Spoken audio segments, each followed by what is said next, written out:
You bought a game and made some copies to sell over the internet. Now U.S. Marshals and the IDSA are standing outside your door. It's a good time to learn a few facts about software piracy. Recently, the Interactive Digital Software Association raided a New York City apartment where the occupant was allegedly selling illegal backup copies of PlayStation games over the internet. We've got an order from Judge. Because fines are as large as $1 million for each trademark violation, he's facing several $1 million in damages. 20 websites like this have already been shut down, and that's just the beginning. An official of the Interactive Digital Software Association, who wanted to remain anonymous because of her anti-piracy work, explained, "The problem of piracy is growing exponentially every day. Technology is making it easier, but just because it's easier doesn't mean it's any more legal. Making a copy of a PlayStation game without permission is absolutely illegal." I was using these as backups for people who own original copies. I had no aware that, because I read, I had a disclaimer and everything. We saw the disclaimer, but the law doesn't work that way. The question of this is a backup copy, that's a net myth. A backup copy that you buy off the internet because you don't want to buy the original is absolutely illegal.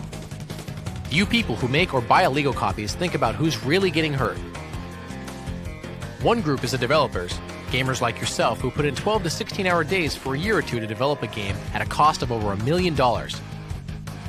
Marketing that game could add millions more. Because making a game is so expensive, it's risky for developers to take chances. That's how piracy weakens the development community. This year, illegal copies will keep an estimated $3.2 billion in revenue from reaching the people who create and distribute the games. That money would help developers start many more projects, take bigger risks, and experiment with more specialized and unusual games.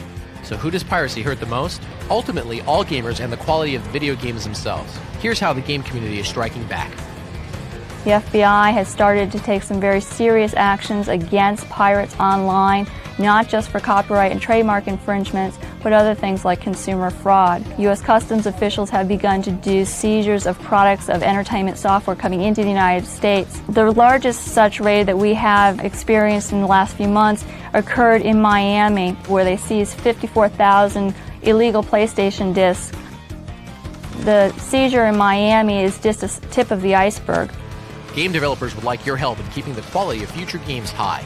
They point out that many people who don't feel bad about making and using illegal copies would feel terrible if they had to steal a game from a store.